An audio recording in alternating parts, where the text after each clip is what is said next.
best project I ever worked on. I was in telecommunications. I built communication networks for the oil and mining industry around the world for years. I had a company that did that. And uh, during the last couple of years of the Soviet Union and right after the breakup, spent a lot of time in Russia. I flew 100,000 miles one year on Aeroflot. That's like being sentenced almost to death. Um, but one of my clients there had a gold mine on the Chimkaka Peninsula, and it was one of the richest mines in the world. It was a young woman. She had inherited it from her father. She knew nothing about mining except they were producing about 4 ounces of gold per ton of ore. Now, a really good mine in the United States produces 6/10 of an ounce of gold per ton of ore. So they were pumping gold out like crazy. And the Russian government paid him $34 an ounce for gold at a time it was going for 280 in the world market. So I built a communication network that helped them communicate with a Taiwanese partner.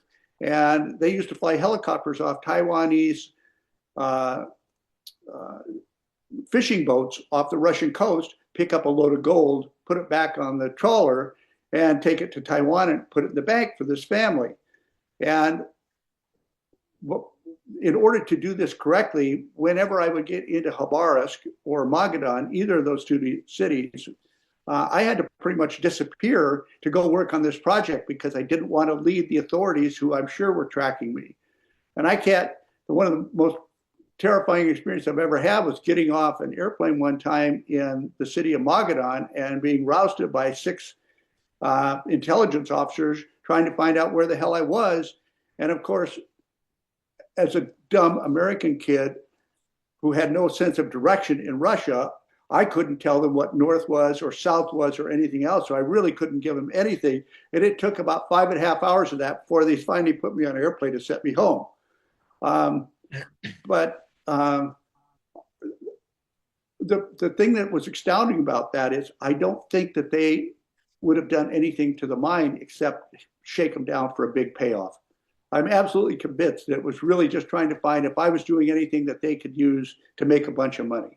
I don't think it was ever official. So I was a I was a sunken chested, you know, little skinny dude when I started in law enforcement, and really had to work out and run and lift weights and all that and sort of grow into the job. And so many times when I was out on the street, I would find myself in a situation where I had to arrest someone much bigger than myself, and um use my words, use that what the people call verbal judo, and then it ultimately grew into a bigger dude who could handle myself. But many times I've had to, as you mentioned, Rodger, use my brain instead of my brawn to get out of a jam.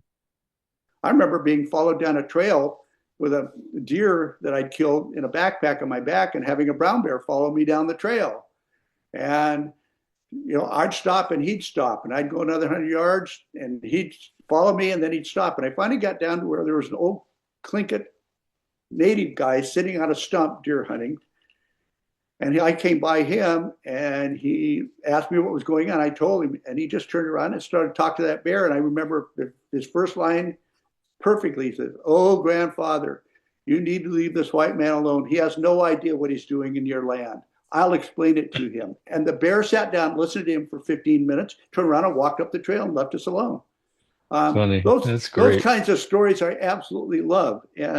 But I could tell you that I was getting more rattled because there was no way in the world I was going to defend that deer in the backpack from the bear. At the same time, I knew if I gave the deer to him, the next hunter that came along would be even in more danger than I was.